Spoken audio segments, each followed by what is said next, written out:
very good afternoon from St Patrick's CBC. We're trying a bit of a new thing at the moment with the report from my desk.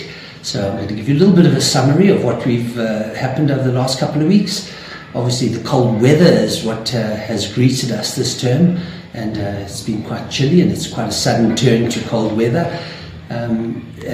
Obviously the uniform changes in winter, fortunately, so the children have had the ability to wear the winter uniform with their long pants and shirts and jerseys. And I know that sometimes the stock in the clothing shop is maybe a little bit out of stock sometimes, or delayed, but unfortunately we rely on outside suppliers, and sometimes they have delayed deliveries. But we're hoping that the normal school uniform is available, and everybody has the right clothing, and they seem to be all dressed and nice and warmly at the moment.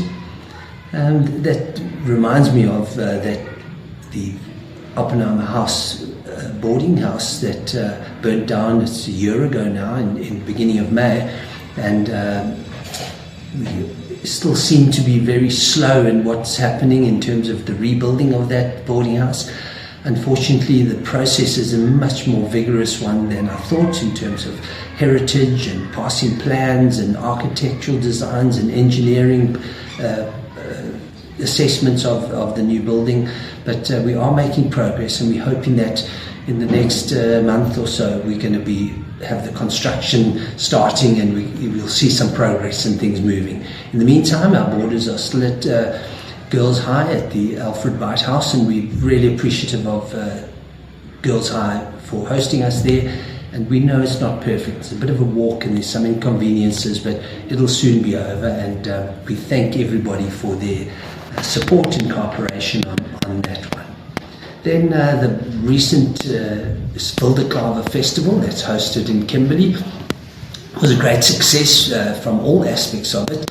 But we had the privilege of hosting and organising the hockey side of it, so the boys and girls hockey, and that went off very well. Our boys and girls played in that, and they were challenged by high standards of hockey from schools from around the country, and they did particularly well. And a very big thank you to all our staff, especially the sports staff, who did such a good job at organising and not only bringing kudos to our school, but to Kimberley as a city that hosts a wonderful festival like that. So thank you to all of them. And just on the sporting front, we are busy building new bathrooms and change rooms and sort of undercover area next to the AstroTurf at Keeley Park, and that building is almost complete. It's probably another couple of weeks or a month, and we should be able to start using it. So that's exciting. And it's been something that's been needed there. The AstroTurf didn't have its own bathrooms and netball area, so you had to walk all the way across the field to what we refer to as the gully, and that now has been improved. So we're looking forward to that as an improvement. Busy times at school. There's upcoming tours and camps, and I've written to many of you who are involved in those yesterday, where we talked about what camps are happening. So in particular, there's two choir camps, two choir tours, one both to George, the high school and the junior school choirs, and the orchestra a couple of weeks after that are also going on tour. So a lot of the 50 or 60 children in some of those choirs, so there are a lot of children involved, and that is to George, so it's quite a long tour, it's quite costly. Then we also have inter-CBC. The high school had these earlier this year, but the primary school are having those. Fortunately, it's in Velkom, so not too far to travel. That does keep the cost down a little bit. And then we have a grade 9 camp and a grade 11 camp that comes up a bit later in the year, in September.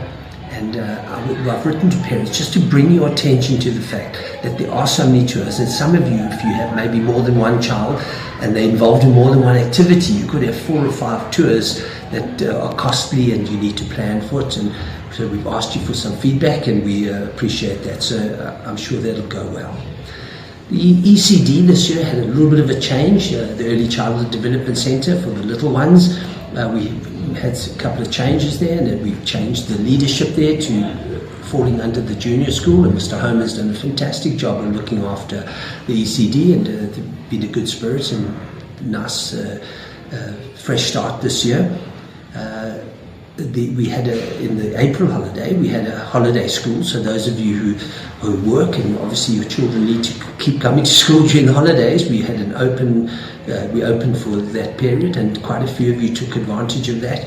And just a reminder that for the next June-July holiday, we will do the same, and please make sure that you book in the ECD parents to your child, and we'll look after them, and it'll be a fun time for them as well.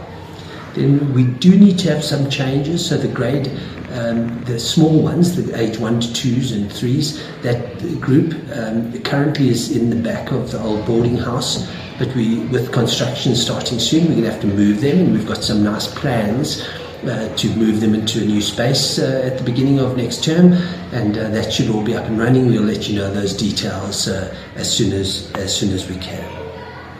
Then this term is an exam term and an extended assessments, so it's a busy time. So the last 3 weeks of the school term is going to be involved with examinations in the high school, senior primary, and then so quite a big academic focus. We want the children to work hard and to focus on those things. And in a busy time of the term, where we've got all sorts of teas and maths extravaganzas and other activities. I think on Friday evening there's a choir extravaganza going on at Girls High, and it's all exciting times, but we do need the focus to be on academics, and those exams go right through to the last day of the term.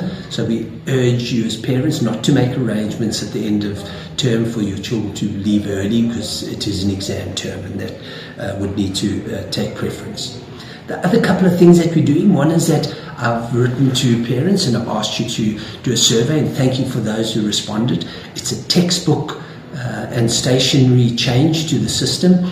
At the moment, it's a very costly and inconvenient way in which we do it, and parents have to buy their own textbooks for their children and stationery. So what we're doing is we're going to change it from next year. We're going to try and acquire all the books ourselves, and we're asking for your help. If there are textbooks that you have that you don't mind selling back to the school, that would be great. It should get us to accumulate the stock, and then we'll supply the textbooks to the children every year, and we will charge a small levy to keep those textbooks in good condition and up to date from an annual basis. So it'll be a lot cheaper and a lot easier for you. The stationery will give you more flexibility there to be able to go and purchase your own stationery from whichever supplier you choose and where the costs are suiting you. So there's going to be a change next year, and this is going to be a really exciting and a much more efficient system. So we thank you for that. CBC's always been a school that's had a strong ethos and based in the Catholic principles and values, which nowadays have become universal, so that applies to everybody. And we're really trying to help children develop character and personality and kindness, and to behave in an appropriate way. And we work really hard at that at school, and I know as parents you're trying to support us. One of the areas that we struggle with at the moment is social media, and it's given a whole new dimension to children and what they do and how they interact with each other. And we are urging parents to really make sure, and especially the younger ones, that we're buying them cell phones that are very fancy and can link to all things, and they can become part of groups and all sorts of things. We urge parents to really take an interest in those devices you give them, to check them. It's not intrusive to children, to check what they're doing and what sites they're visiting and what controls you have. And we ask you to do that, because what's happening is that they're joining groups at a young age, making comments on those groups that are really not appropriate. And then children are offended and upset, and then the school needs to step in and try and sort it out. And we have absolutely no control what happens on those social media platforms and to whom they belong. So we ask parents to work with us on this one, is to show tight control with your children over their screen time, what they're visiting, how they're visiting it, what groups they're part of should be a parental responsibility. And we urge you to do that because it can cause concerns. Cell phones are wonderful things and they allow us to do really great things, but they can also be quite restrictive. So we've had a good term so far, and it's progressing well. Lots of hard work ahead, and we thank you for the encouragement of parents who support us and encourage their children. It's a really important aspect of our schooling. Enjoy the next couple of weeks, and I will periodically update you on what's happening at school on this platform, and let me know if you have any suggestions or ideas on how we can improve it and not to be too long-winded on it. Thank you very much. Enjoy your time. Thank you for your love and support. We appreciate it. Thank you.